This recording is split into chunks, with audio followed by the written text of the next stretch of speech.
place are on fire.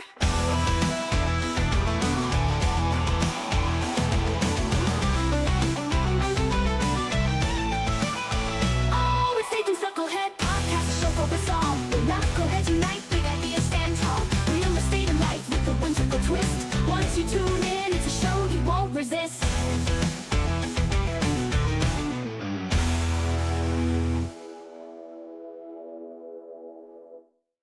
Hi, Bee. Welcome to the podcast. Hello. Thank you. Thank you for having me. Word on the street is that the B stands for Bianca. Is that the case, or can you fact check that? It is. It is. I always reference like honeybee because when they hear just bee, they're like, huh? But then when I say Bianca, and they're like, oh, that's a whole different name. And I'm like, just like a honeybee. And Yeah. that way they know it's B-E-E. Yeah, it's pretty simple. It gives a good imagery too when they're thinking about bees, and it makes it fun. Yeah. It sticks in the head a little bit better. But Get thanks it? for being Get it? thanks for being on the podcast. I wanted to get into it too and see. So you're a TC. That's your Yeah. specialty. It is. Transaction coordinator. Yeah, and you're in sub 2 just like me. So go sub 2. Sign. Yes. All the way. Yeah, can you just jump into it and tell me how did you get started in real estate? You know, I'm guessing maybe TC probably wasn't the first thing that you started out doing. It's something that I didn't know existed until I got into real estate, but word on the street is that TC stands for transaction coordinator. Is this true or false? True. Okay. True. Definitely. I mean, it has to be known for that because honestly, I don't think any other thing can take that place ever. Such a vital, like such a crucial, role in a real estate transaction. Because like yourself, I didn't know what it was before I even got into sub 2. So getting into sub 2, before we even heard of sub 2, we did some other ventures. We looked into Airbnb arbitrage. We did that for a couple of years, my husband and I. And then from there, he stumbled on to sub 2 on YouTube. And right away, I was hooked. I was like, hey, we could do this. We could wholesale. And little by little, I was like, okay, we got it. Next thing you know, they're like, oh, top tier TC launch. And I'm like, okay. Well, we just got in, so I can't just do that right yet. And what can I do to keep myself busy in order to work my way up? And of course, there's all these different things. I didn't realize just how many roles there are in creative finance. And, sub 2 pretty much lays them all out. And so going in, I'm like, okay, well, I definitely already know I want to be a TC. That's what I want to do. That's kind of like who I am innately, just in general, right? When it comes to like finances, things like that, all the systems and contracts and paperwork and stuff, I like it. And I mean, going into sub 2, wasn't able to do it. I was like, all right, let's do underwriting. Yeah, I'm not a big fan of underwriting. Is it necessary? Absolutely, right? You need to know whether you have a good deal or not. And especially when you're buying assets, like it's super important. And so I did that, 7 months maybe. And I just knew like, okay, I'm doing something I'm not really a big fan of. So in that meantime, like in those 7 months, all I could do was just, meet people, right? Connect with as many people, seeing what they're doing, learn from them, and really just kind of waiting and learning and seeing how, in what way I could provide value. And, eventually, next thing you know, I won a CliftonStrengths test out of, someone was being a go-giver and was like, hey, I'm giving one out free. Put your email in the link, in the comment section, and, let's see who wins. I was like, okay, all right, And I was really down that morning, and just to know that I won, I was like, oh my goodness, okay. I got to connect with that person. Shout out to Jeff Hamilton, engineer. And he was like, oh, let me connect you. And next thing I know, I'm connecting with my team leader, who it's going to be about a year now that I've been with Finish Line. And since then, I just took off. It's been the greatest thing that could have happened. Like getting into sub 2, learning about it, not even knowing about it at the very beginning, but then learning about it and now being in it. So it's a blessing. Yeah. Yeah. So when I think of TC, I think of someone that's, in short, there to make sure your deal doesn't blow up, to make sure everything is as smooth as possible. Obviously, there's always surprises, whether you have a TC or not. And, it's some things are just out of your control. Some things are. But I was going to ask you too, like, what are some of the characteristics that you see in yourself or that you think in other people's makes a good TC? Like, what kind of characteristics like differentiates you and made you decide like, oh, this one's for me. This is the right path in real estate. Getting things done. Like that's the number one, I think, because, and not just getting things done, but accurately, right? There's like a system in place, and keeping other people accountable is a huge plus. It's like, hey, I need this document because, this is what's going on. This is how we're going to do it. And basically like a project manager, right? You're managing all of the different parties and ensuring that you have everything that you need for your client. And not just your client, however, for everyone else too. You have the seller, you have other lenders that are involved sometimes, and wholesalers involved. So you want to make sure that all parties are getting what they each need, and so it's keeping everyone accountable, making sure that you're getting all the information from everyone that you need you're building up the story, right? You're the glue. As a TC, you're the glue of the deal. And it's pretty cool. You get to actually see the entire story and put it together and give it to your client. So it's pretty neat. And like you said, anything can happen with creative finance. I mean, get the popcorn ready because just wild things happen and it's pretty fun. I think that's what makes it really fun. Yeah, I bet Yeah. when you do creative finance, it like only heightens the need for a TC more and a TC that knows creative finance. You did mention keeping people accountable. I feel like, and correct me if I'm wrong, being like a mom, that sounds like a total mom skill, like keeping people accountable, keep them on the same page on time, like Yeah. get your lunch, it's time to go to school, or hey, like sign this paperwork, escrow's closing in 5 days. Do you Keeping feel like track that of helps? dates. Absolutely. Just, and I think even just for parents, because there are men who do it as well, but definitely you see a lot more women doing it. So I can agree with that. Definitely a mom thing. Right. Yeah. It's that attention to detail too. I think Pace Morby talks about that real attention to detail he likes to see in TCs. And it sounds like you have that too. I wanted to know that I did a CliftonStrengths too. The CliftonStrengths Finder is super insightful. I highly recommend people doing that. Actually, I'm going to interview someone that is a CliftonStrengths coach. But I was just curious, do you have your top 5, or do you memorize them, what your strengths were? I did not memorize them. Honestly, I was like, I know that when I took it, it was exactly what lined up with being a TC. And Mm-hmm. when, in fact, I actually met with my team leader, I was like, look, this is me on a paper that describes everything and more. So to kind of help me, show what my skills are and what I'm great at. And she was like, okay. So it really did help, especially for the role that I play. Because a lot of times people are in roles that they don't really belong in. And so doing this, it really helps them navigate where to go. But I don't think I have it on me right now.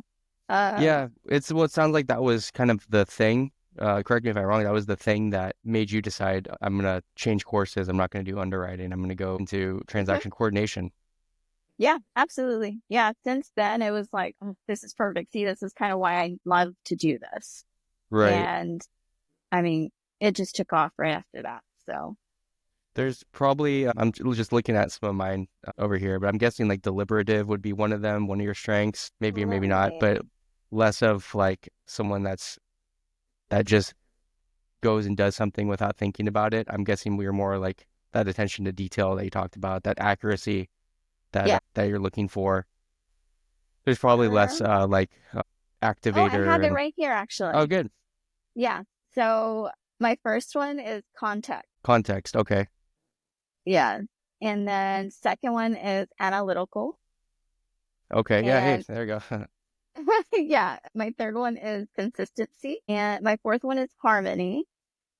Because as much as I'm very upfront, like I'm very like understanding, like, and I'm able to make sure that there's peace within the deal. Everybody gets Yeah. along, Yeah. They can be Um, very fragile sometimes. You don't want to yeah, blow up a very sensitive $100,000 fee for yep. someone because you weren't harmonious. hmm But that And what then you're saying makes. Oh, go ahead. Yeah. my last one is activator. Oh, interesting.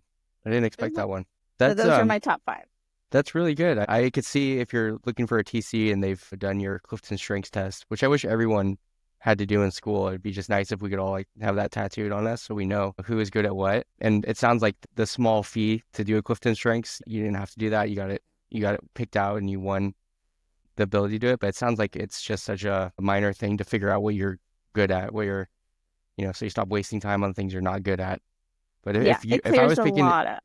yeah, if I was picking a TC, I would like to see those. I mean, I'm just kind of spitballing here, but that's some of the things that I would like to see in someone at TC. Like, I wouldn't want to, I'm just looking at some of these. I wouldn't want someone that's, I don't know, that just basically goes out and just does stuff and without thinking about it and then has someone else clean up the mess later. Oh yeah, They want someone that's more like going to sit down and think about the deal and stuff. So, um, take everything into consideration. Yeah. yeah, on that note, how's your experience so far been as a transaction coordinator? I mean, honestly, like I said, it's been a blessing. I would have never thought that, a year ago I'd be where I'm at now. I have the best team. They gave me an opportunity to help train me and, I was able to get, you know, everything that I need to be part of the top tier TC company, and for me, I mean, man, I don't think that if I hadn't joined Sub 2, I probably would have never known about transaction coordinator at all, continuing on in life. I feel like it's such just people don't know about it, right? Unless you're in real estate. And then even more so, only if you're in creative finance that you know a lot more about. And, but teaching, I love my clients. I feel like with them, I'm very upfront. I'm very transparent. I like to tell them, look, this is what you're doing. This is what it looks like, and this is what your options are. I don't like to sugarcoat it in a way that's gonna cause them more risk. I want them to know, hey, this is what you're going into. This is what we're looking at. And then this is kind of what your options are, what we could do, and go from there. And so, I mean, it's definitely every transaction's different. So going in, I just have to know that, okay, be prepared for anything, especially ones that are like going smooth sailing, like all the way into like the very like day before closing. So, Yeah. What are some I things that, mean, that happened on the day before closing? What are some stories? oh, um, all of a sudden, Title reaches out and was like, "Hey, we don't provide, or we actually can't do a deed of trust." And I'm like, "What?" They're like, "Yeah, we can't do a deed of trust. We don't know how." And I'm like, "Well, what do you mean?" Like, yeah. And I'm like, "Okay, let me go ahead and get, you know, our teams actually partner with attorneys. So if there's documents we need, we can always ask them. Let me get with them. Except this is on a Friday at like 3 o'clock, I mean, closings on Monday. And I'm like, okay, let me extend escrow because we're not going to get this in time. And consistently always asking them, hey, where is it? Where is it? I need to review it. I need to make sure that it's, done properly. It's correct before any signatures go on it, before any notary gets it. And they're like, yes, yes, we're working on that. But then next thing you know, they kind of just pop up and like, oh, we actually don't know how to do that one. Mm. Yeah. Can you So, explain what a deed of trust is before, just for everyone that may or may not know in the audience? so basically, with the deed of trust, you're wanting to secure the property, not only for the buyer, but also to protect the seller. So if any default were to happen, you have that, including a promissory note. You see that a lot with seller financing deals too. So, and in this case, it kind of helps protect both parties too, because not only the seller, but then the buyer too. The seller can't come back and say, oh, well, I never did this transaction, So there's Yeah. a document in place that goes in recording aside from the warranty deed, and you're able to have more documentation in place to know that both parties are secured better, should I say, right? Because a lot of times you don't necessarily need that. I think it's always great to have that, especially to help secure the seller too. It gives them Yeah. more peace of mind. Yeah, definitely. It's always like the way I think about it is it's always good to have extra security when you're working on multiple six-figure transactions.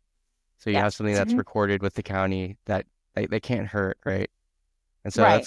that's surprising that you're working with a title company and they didn't know how to do that.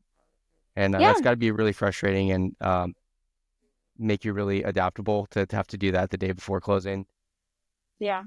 And so it's just kind of finding those things, and it's like, all right, what do I need to do now? And then figuring it out from there. But a lot of times and that's the one thing though, when a title company doesn't know how, we can definitely have that place to educate them and show them how, so that way they can do it for future transactions. So it's good Right. to have that. It's good to, even though they may not know it, it's like, okay, how can I help them so that way they can do it for next time? Right. And I'm just curious too. I know a lot of the value of a TC is in these creative finance transactions. How much of your business is coming from our community? For people who don't know, Sub 2 is a real estate community that pretty much doesn't all focus 100% on creative finance strategies, but that's kind of the main sell of Sub 2 is creative finance. There's more than one way to buy a house. But how Yeah. many, what's the percentage that you'd say in just your personal experience? 90%. Okay. 90%. Yeah. Especially within, because we have our community for the paid community, right? For Sub 2. And then PACE also has a free community for everyone. And so I definitely get business from both communities. And then that 10%, we actually get outside, clients from who know about creative, but aren't in any of the communities. And so usually you see that like through Open Dispo. And people who just look up, okay, I just need someone to help me with this transaction or document. And they'll just Google, they'll find us at Finish Line. And, it's pretty cool. At least once a week, I'll get someone, from out of state who isn't even, involved in those groups for PACEs. And so it's pretty neat. I mean, of course, but everything I do for business has been online. I don't think it's ever been we have meetups, right, where we connect with other people. However, I think most of it I think 90% of it has all been online. Yeah, pretty that's great. amazing Too. So you could be a traveling nomad if you want to travel the world. You have that option, but I'm guessing more so you can at least, what seems more practical is we're not all going to be traveling nomads, but like at least you don't have to go to an office and you don't have to be next to the seller. I'm guessing most of your business probably isn't even local to you anyways. It's not something you need to like be in the room with someone with. All 50 states, including Puerto Rico. And not to mention, so my husband and I, we've actually moved 6 times in the last 2.5 years. Oh, wow. And so, throughout this, we've been in Sub 2 now for over a year and a half. I've been with Finish Line now for a year. So this entire time, we've been to Houston, we've been to Austin, and now we're kind of further west of Austin. And it's been great. So as long as you have a laptop, a phone, and internet, you're golden. Yeah. You've been all over the world, just in Texas though. Just in Texas, yeah. Yeah. It's big enough for to move 6 times in 2 years. I'm like, and people name towns, and I'm like, I've been there. I've stayed there. So, Yeah. You're a pro. You could write like a little travel guide on Texas and give that I away for could free. as a TC, right? That would be Yeah, as a way awesome. to, yeah, and then at the back of How to the work whatever you remotely write, within Texas. yeah, yeah, exactly. What about cash transactions? How many are cash or conventional percentage wise that you work with, or is it pretty much all creative that you're doing? So we do traditional transactions, right? So conventional. For those, I mean, it just depends. We've done a few, at least for me, I've done a few. For cash, I'd say if I gave you a percentage, I mean, say 20. Hmm. Most of what I work on is creative. So anywhere from sub twos to, seller financing hybrids, right? So you have both sub two and seller financing. And then you have, I've done private money lending transactions as well. So PML deals, EMD for earnest money. Yeah. So most of what I do is creative, although I've done cash, which is really, really simple and easy and just kind of like, okay, those are your more, you know, you definitely already know, okay, this is kind of what's going to happen. It's very straightforward. The creative side, like I said, it's just, you never know what's going to happen.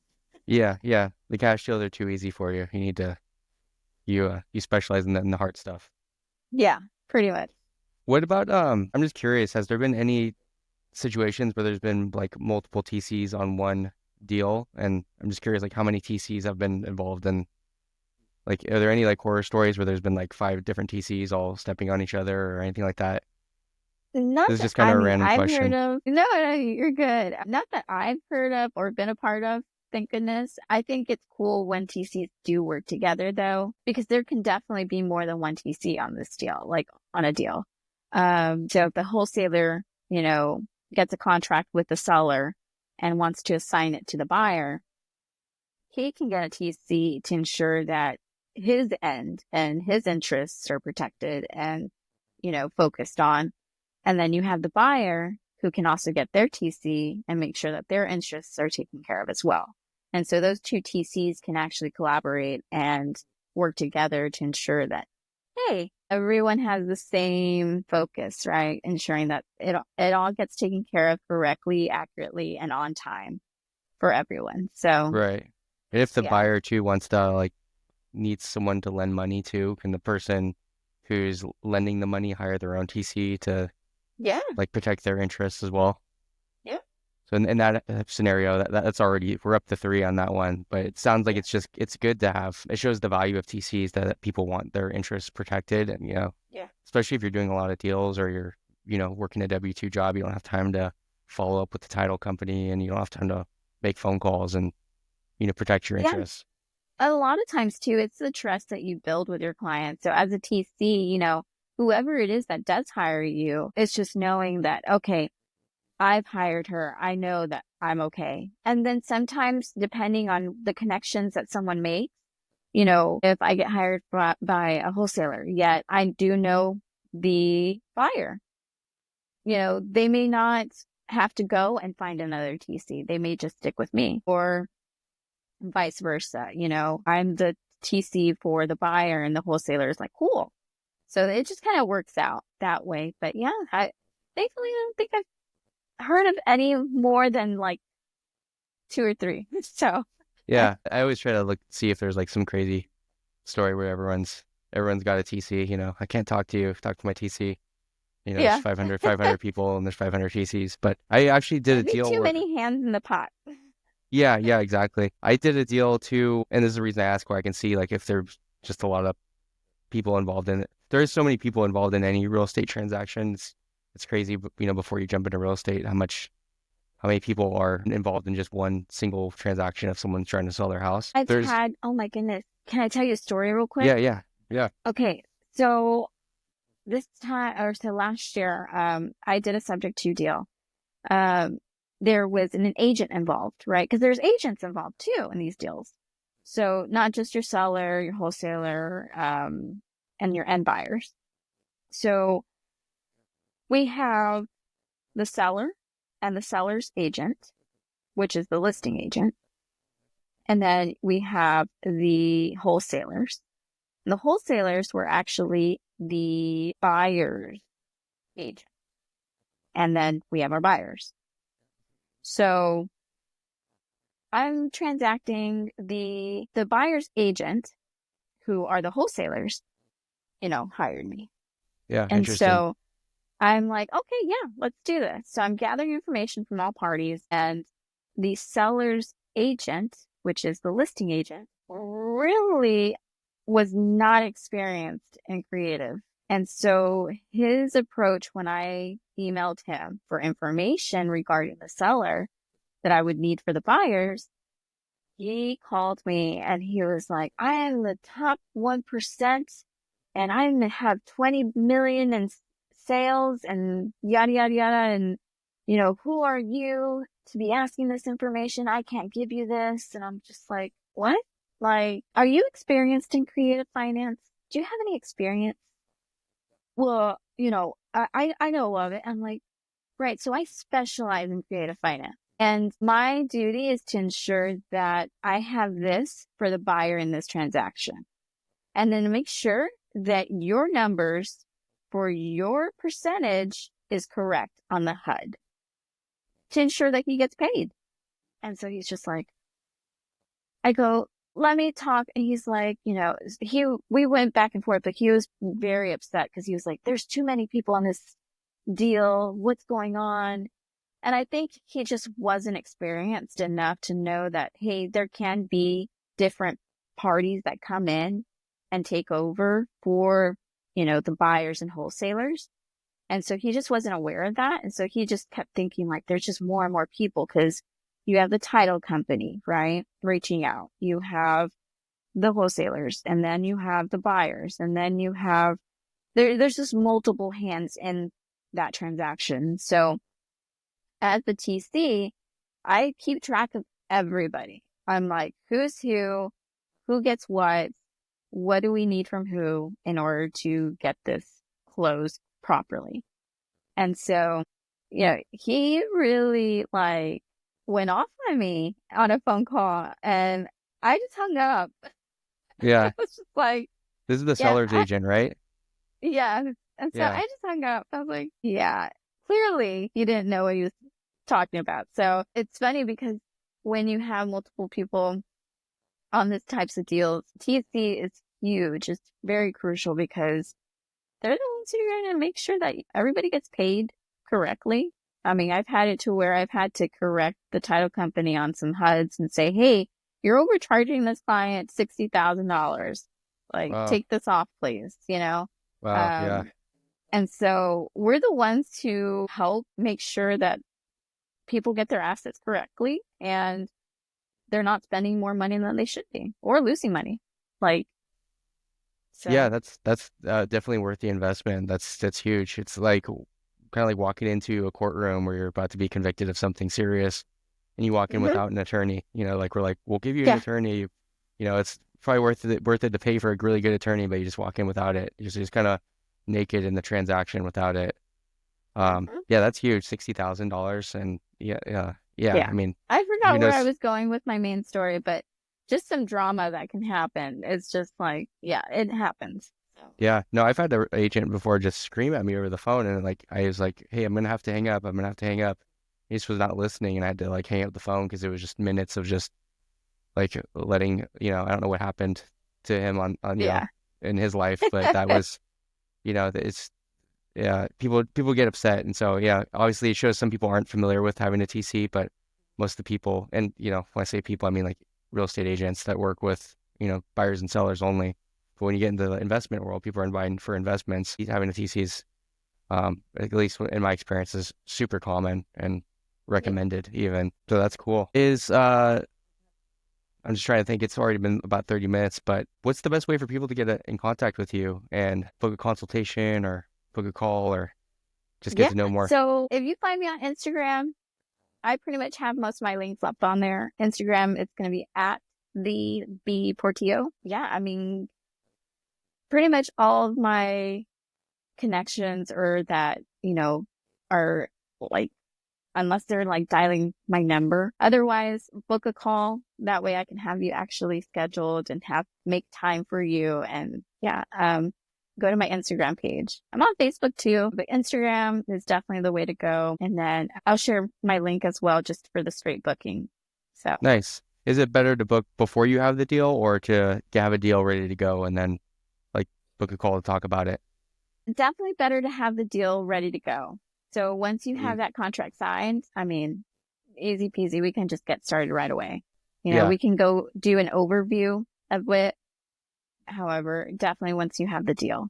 Yeah. And I'm sure it's different on every transaction, like the amount of what a TC is worth. But do you normally charge like a flat fee or is it like a percentage?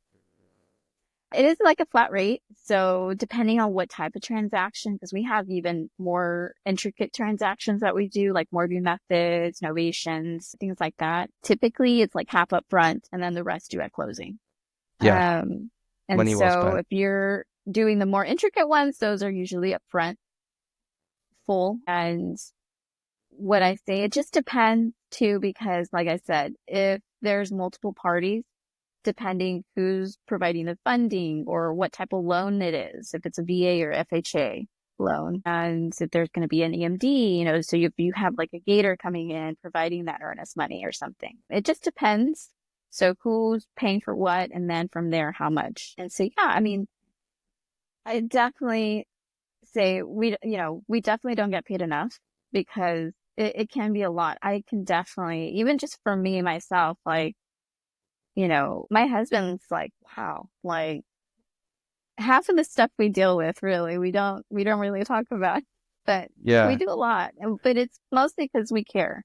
We love what we do. I love what I do. I really do. And yeah, it's definitely a lot. So it's definitely worth the amount, no matter Yeah. how much it is. It really is. Yeah. It's like I said, working to a courtroom to defend yourself and you don't have a attorney there that knows the law, that knows how to help you out.